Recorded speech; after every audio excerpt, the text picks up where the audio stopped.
Hello and welcome back to the Second Chance Live channel here on YouTube. I'm happy to see that you decided to stop by to watch this video presentation. Thank you.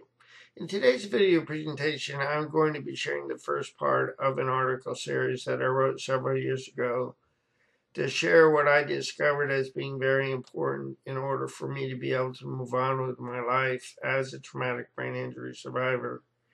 The article is living with a traumatic brain injury in the grieving process. In my experience, I found that I had to grieve my loss, the losses that I experienced subsequent to the effects of a traumatic brain injury, in order to be able to get beyond feeling as though I was less than, that I couldn't do certain things because of my deficits and limitations, but discovered through my process of grieving and coming to a place of acceptance that I could do other things and I could do those well.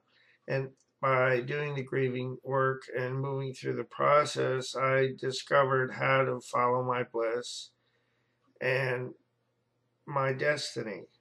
To read the article, I'll put my glasses back on and bring up the article. I want to thank you for your time. You're an important part of my process, and I always enjoy our times together. Here's the article.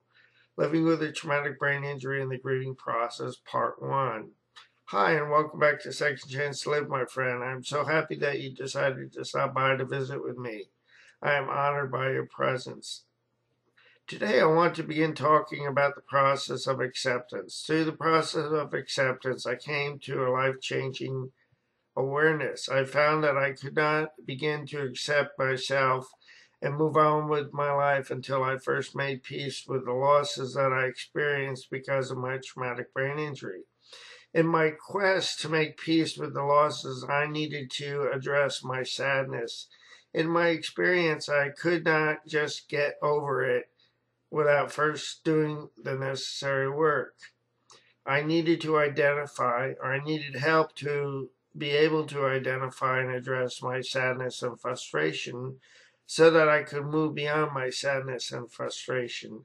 I needed to identify what I was experiencing so that I could move beyond what I could not change or could not be changed.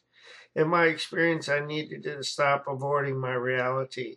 In Elizabeth Kubler-Ross's book on death and dying, Elizabeth elaborates on the 5 stages of grieving. Grieving doesn't necessarily have to be limited to losing something such as a loved one or a pet. It can incorporate a lot of different losses, such as the losses of identity or the losses of being able to do things because of a traumatic brain injury.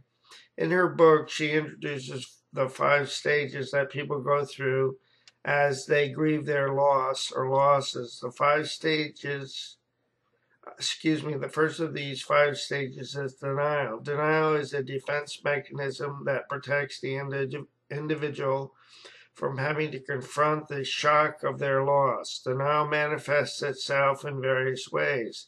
I've heard denial explained as a warm blanket that insulates and shields the individual from having to face their reality.